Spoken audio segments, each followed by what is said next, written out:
What would you prefer? The pain of discipline or the pain of regret?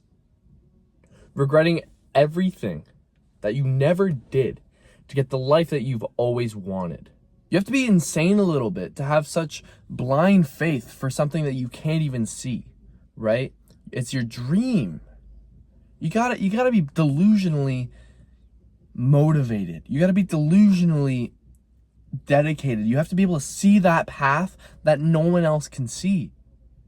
So when they're saying you're crazy, it's because you're seeing things that nobody else can see, and you know you can get there.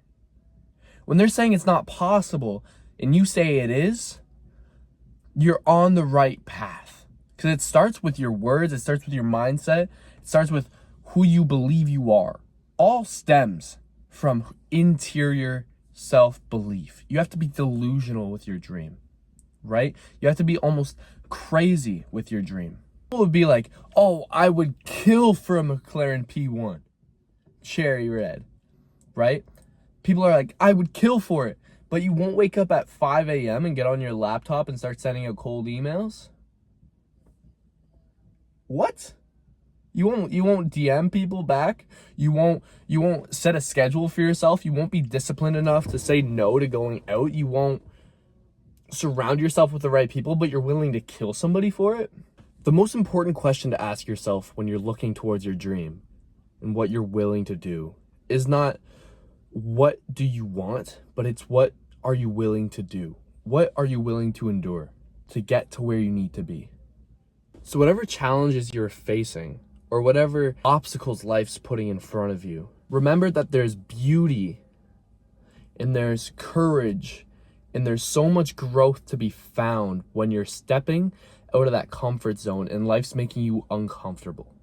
You can't grow, you can't evolve in the same environment that you've always been in.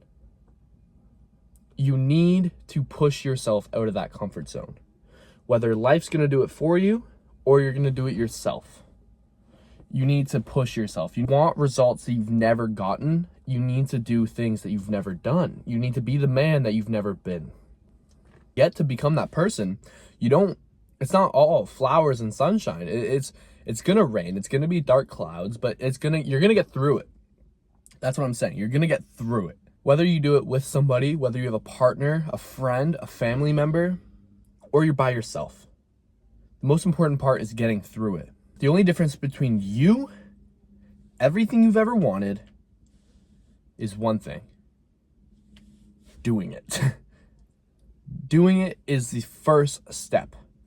If you don't know what your first step is, you gotta open that laptop and start typing. You gotta find people who are doing your niche. You gotta find people that are doing what you're doing. You have to follow them. You have to follow in their footsteps because there is no reinventing the wheel. There's a blueprint laid out by other creators, by other people who are striving in the field that you want to strive in. You must understand that. You have to find somebody to mimic. You have to mimic their behaviors. You have to study the successful people and start acting like a successful person to become a successful person. It's not an overnight thing. It's never been that way for anybody. You must be a successful person before you become successful. You have to do all the small habits. You have a compound effect. You make your bed, you eat healthy, you cold shower, you do your 3 main things in the morning, you go for your walk.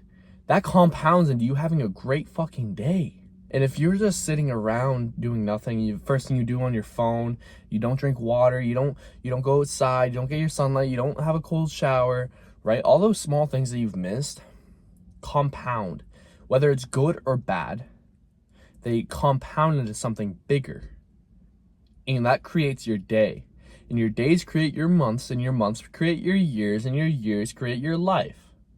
So if you aren't doing the small things, you won't do the big things. And if you aren't doing the small things, you're going to be doing negative because there is no middle ground. Anything that's not good is bad. So if you aren't doing the good things, you're doing bad things, and bad habits take over your life and you go nowhere. So you have to use the compound effect in your leverage to take over your life by small steps, incremental steps. Make your bed, do your laundry, get up, brush your teeth, read a book, don't go on your phone right away. go to bed early, do the small things. Wake up early, do the small things. Because if it's not good, it's bad. That's the difference between the pain of regret versus the pain of discipline. If you want any more information, if you want any more conversation, if you want any more advice or anything, DM me on my Instagram. It's Andrew Wilkes with 2 S's. It'll be in the description. Feel free to DM me. I would love to help you out in any way I can. Have a great day. Stay blessed. Have an amazing life.